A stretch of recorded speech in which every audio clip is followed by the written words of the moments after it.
Our first four ROV SuBastian dives were at West Mata volcano. Each dive we were visiting different recent eruption sites that we know of. One of the most surprising things to me was seeing how much ash was deposited as part of these eruptions. So we saw big piles of pillow lavas, but also covered with meters of ash. So what that is telling us is that eruptions near the summit are really explosive. In general, you don't expect eruptions in the deep sea to be explosive because of all the pressure from the ocean above.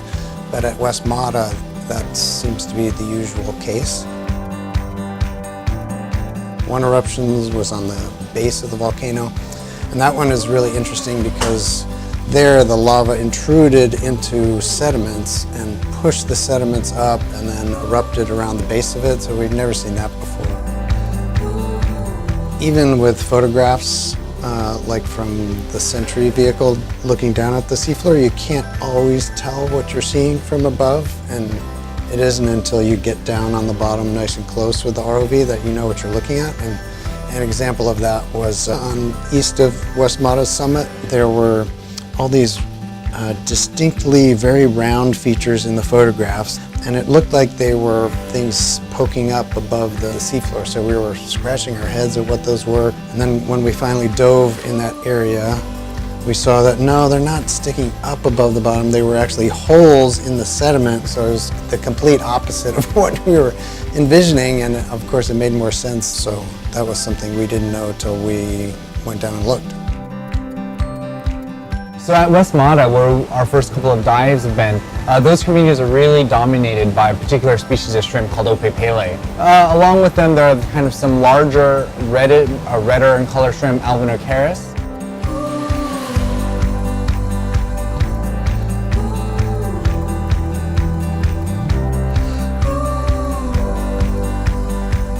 You're going to see a few squat lobsters as well. We saw a few fish and some anemones on the rocks and some stock sponges.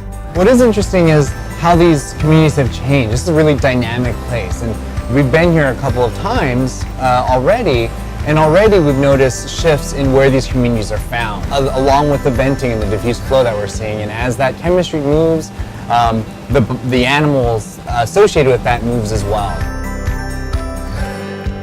Our dive at Mata Ua was an amazing dive. The variety and size of the chimneys that we saw there was absolutely incredible. Some of them were very diffuse flowing, sort of not as active, and they were covered in these beautiful barnacles that look like flowers on these chimneys. Of course, there's no plants down there, it's all animals. And there were these beautiful black beehive, hot chimneys that we sampled.